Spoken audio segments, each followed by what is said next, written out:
অন্তর্বর্তী সরকারের উপদেষ্টা সৈয়দ রিজওয়ানা হাসানের একটা ইন্টারভিউতে দেয়া একটা বক্তব্য নিয়ে বেশ শোরগোল করছে জামায়াতে ইসলামী।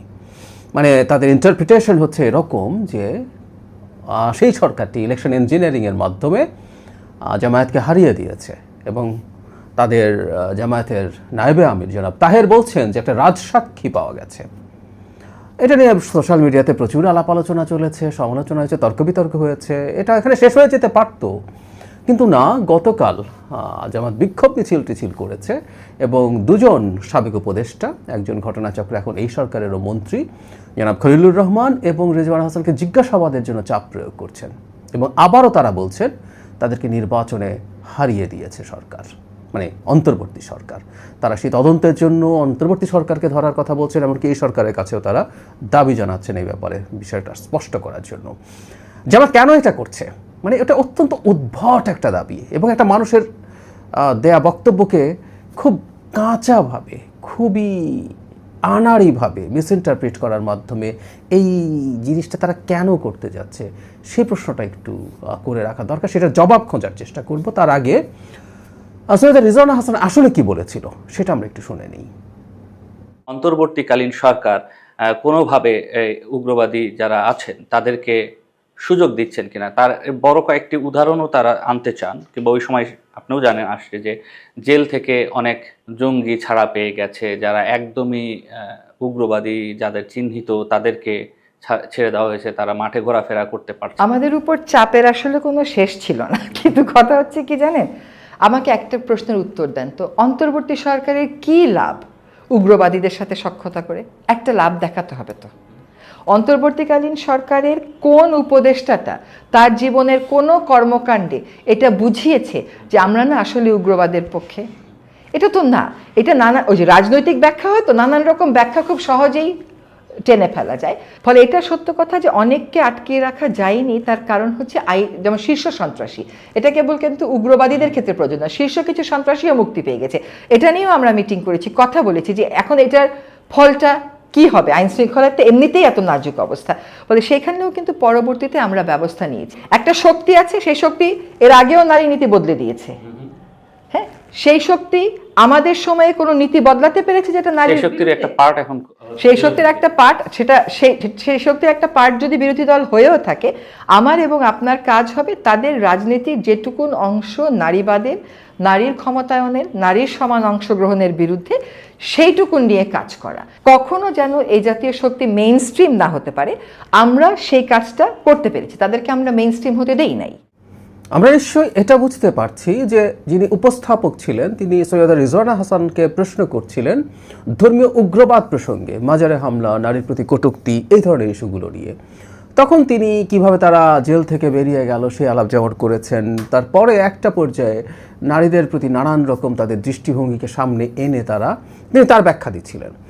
একটা পর্যায়ে আপনারা শুনেছেন, তারপর আমি আবার একটু বলছি, একটা পর্যায়ে উপস্থাপক তাকে বলছেন তাদের একটা অংশ তো এখনও বিরোধী দলকে ইঙ্গিত করছেন। তখন রিজওয়ানা হাসান এটা বলছেন যে তারা, মানে যারা বিরোধী দল আছে, মানে জামায়াতে ইসলামীর প্রতি ইঙ্গিত ছিল, দ্যাটস ফ্যাক্ট। উনি খুব ক্যাটেগরিক্যালি বলেছেন তাদেরও যে অংশগুলো, তাদের যে ইস্যুগুলো নারীর সমতার প্রতি, নারীর ক্ষমতায়নের সাথে সাংঘর্ষিক, সেটা নিয়ে কাজ করতে হবে। মানে আমরা প্রাথমিকভাবে যদি বলি, ইনফ্যাক্ট এই ইলেকশনের আগে জামায়াতে ইসলামী নারীর প্রতি যে তাদের এক ধরনের অপ্রেসিভ মেন্টালিটি, আমরা একটা নিয়ে প্রচুর কথাবার্তা বলেছি।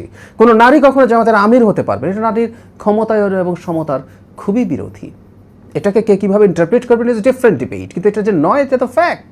সুতরাং জামায়াতে ইসলামের এই অংশগুলো নিয়ে রিজওয়ানা হাসানের চিন্তা, তার ব্যক্তিগত চিন্তা হচ্ছে সেটা নিয়ে তাদের ফাইট করা দরকার আছে, করতে হবে। আবার তিনি ফিরে যান আসলে উগ্রবাদের প্রসঙ্গে। তখন তিনি একটা কথা বলেছিলেন যে তাদেরকে আমরা মেইন স্ট্রিম হতে দেইনি। খুবই ইন্টারেস্টিং একটা ব্যাপার হচ্ছে এই যে মেইন স্ট্রিম হতে দেইনি, মেইন স্ট্রিম হওয়া মানে কি? কাকে মেইন স্ট্রিম হতে দেননি? মেইন স্ট্রিম হতে দেননি আসলে উগ্রবাদকে। মজার ব্যাপার, ওনার বক্তব্যের পর দিনই, মানে গতকালের আগের দিন বৃহস্পতিবার জনাব আবদুল্লাহ মোহাম্মদ তাহের এই ভিডিওটাতে উনি বলছেন যে তাদেরকে মেইন স্ট্রিম হতে দেননি, মানে প্রধান দল হতে দেননি, প্রধান শক্তি হতে দেননি, প্রধান দল হতে দেননি।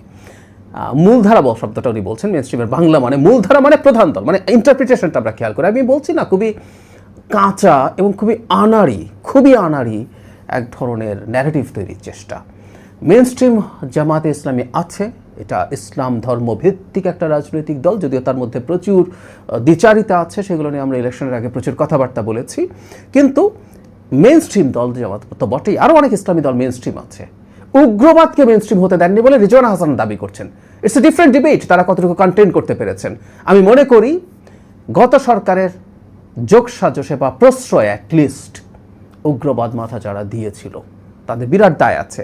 মেইনস্ট্রিম হওয়ার মতো পরিস্থিতি তৈরি হতে যাচ্ছিল, সেই তর্কে ঢুকছি না, তিনি তার সেই দাবি করছেন। সো মেইনস্ট্রিম হতে না দেওয়া মানে তাকে প্রধান দল বা সরকারে যাওয়া যেতে দেয়নি, এই ইন্টারপ্রিটেশন, শব্দটা বলে ফেলাই ভালো, একটা মূর্খতা। এই মূর্খতাই আমরা দেখছি জামাতে ইসলামের পক্ষ থেকে, এবং তাদের অ্যাক্টিভিস্টদের অনেকেই আমি দেখছি সোশ্যাল মিডিয়াতে একই কথা লিখছেন। খুবই ফ্রাস্ট্রেটিং। কেন তারা এটা করছেন সেই প্রশ্নটার আসলে জবাব খুঁজতে চাই, সেটাই বলতে চেয়েছিলাম। মানে আমি নির্বাচনের আগের দিন রাতে একটা ভিডিওতে মানে রেজাল্ট সম্পর্কে যে প্রেডিকশন দিয়েছিলাম পুরোপুরি ফলে গিয়েছিল। সেই ভিডিওতে আমি জামাতে অ্যারাউন্ড 70 সিটস পেতে পারে সর্বোচ্চ, এরকম একটা বক্তব্য দিয়ে বলেছিলাম ইটসেলফ এটা জামাতের জন্য একটা বিরাট উইন। তারা ভালো পার্সেন্টেজের ভোট পাবে, এই পরিমাণ সিট পাবে, এবং তারা একটা ইলিউশন তৈরি করতে পেরেছে আমাদের এডুকেটেড ভোটারদের মধ্যেও যে জামাত এবার জিতে যেতে পারে। এটাই তাদের একটা বিরাট সাফল্য। কিন্তু সমস্যা যেটা হয়েছে, তারা তাদের এই কথাগুলো কৌশলগতভাবে বলতে বলতে আমি ধারণা করি বা আমার বিশ্বাস তারা নিজেরাই ডিলুশনে ভোগা শুরু করেছে। একটা ভ্রান্ত বিশ্বাসের মধ্যে ঢুকে গিয়েছিল তারা এই নির্বাচনে জিতে যেতে পারে, এবং এখন তাদের ওইটা আর মেনে নিতে পারছেন না। তারা অনেকে ক্ষমতা যাওয়ার স্বপ্নে হয়তো বিভোর হয়ে পড়েছিলেন, সে কারণে তারা তাদের এই বিজয় আমি মনে করি সেটা সেলিব্রেট করতে পারছেন না।